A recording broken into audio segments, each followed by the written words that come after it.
Hello, नमस्ते, राम राम। तो मैं नेहा आज फिर एक नई कहानी के साथ उपस्थित हूँ और आज जो कहानी है वो सूरदास जी के जीवन से जुड़ी हुई कहानी है। तो जैसा कि आप और हम सभी जानते हैं कि सूरदास जी देख नहीं सकते थे, तो बचपन में ही जब वो थोड़े बड़े हुए तो उनके घर वालों ने उनको घर से निकाल दिया कि भाई अब सूरदास जो है बचपन से ही गाते रहते थे।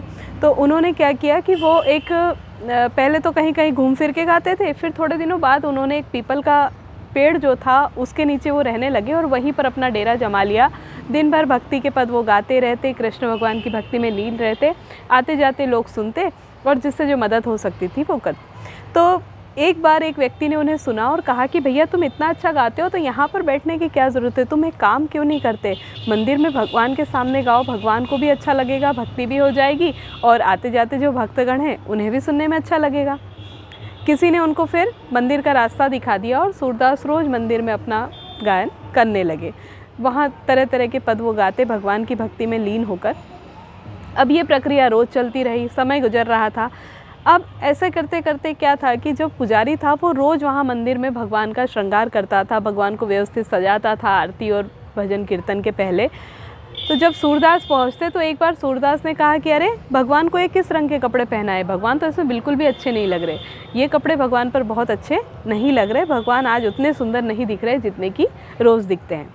तो वो जो पुजारी था उसको बड़ा आश्चर्य हुआ कि भाई ये कैसे बोल सकता है कि भगवान को ये रंग के कपड़े अच्छे नहीं लग रहे, हो सकता है कि इसने तीर में तुक्का मारा हो, ये देख तो सकता नहीं, फिर इसे कैसे पता कि भाई अच्छे नहीं लग रहे कपड़े।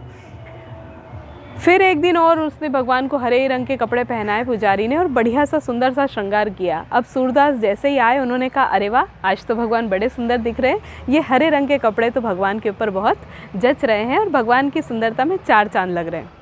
पुजारी फिर सकते में, आखिर ऐसी क्या बात है, इसे कैसे पता चलता है कि भगवान ने कौन से रंग के कपड़े पहने। ऐसा कई बार ही होता, वो भगवान के बारे में सूरदास कुछ न कुछ बोलते और जो पुजारी है वो सोचता कि भाई इसे कैसे पता, या तो ये हर बार कितना अंदाज़ा लगा सकता है अंदाजे से ये, या फिर किसी ने इसे बोल दिया और बोल रहे हैं।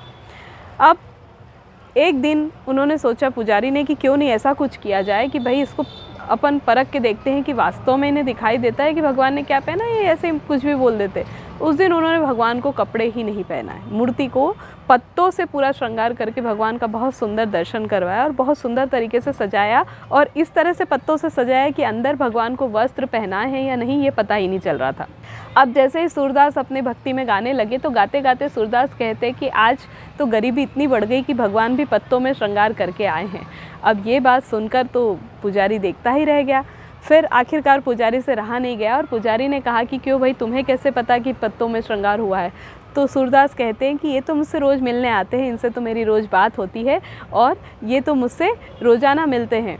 तो बाकी सारे लोग आश्चर्यचकित हो गए और तब से माना जाने लगा कि जो कृष्ण भगवान थे वो वास्तव में सूरदास से मिलने आते थे और सूरदास उनसे अपनी वार्ता करते थे। तो ये थी आज की कहानी कि नेत्रों की दृष्टि उतनी मायने नहीं रखती जितनी आपकी मन की दृष्टि और भावना की दृष्टि मायने रखती है। इसी भावना की दृष्टि की वजह से श्री कृष्ण सूरदास से मिलने आते थे, चाहे सूरदास उनको आँखों से नहीं देख सकते थे, लेकिन भगवान ने उन्हें वह दिव्य दृष्टि दी थी जिससे भगवान के दर्शन कर पाते थे। तो आशा है आपको ये कहानी अच्छी लगी होगी। मिलते हैं अगली कहानी में।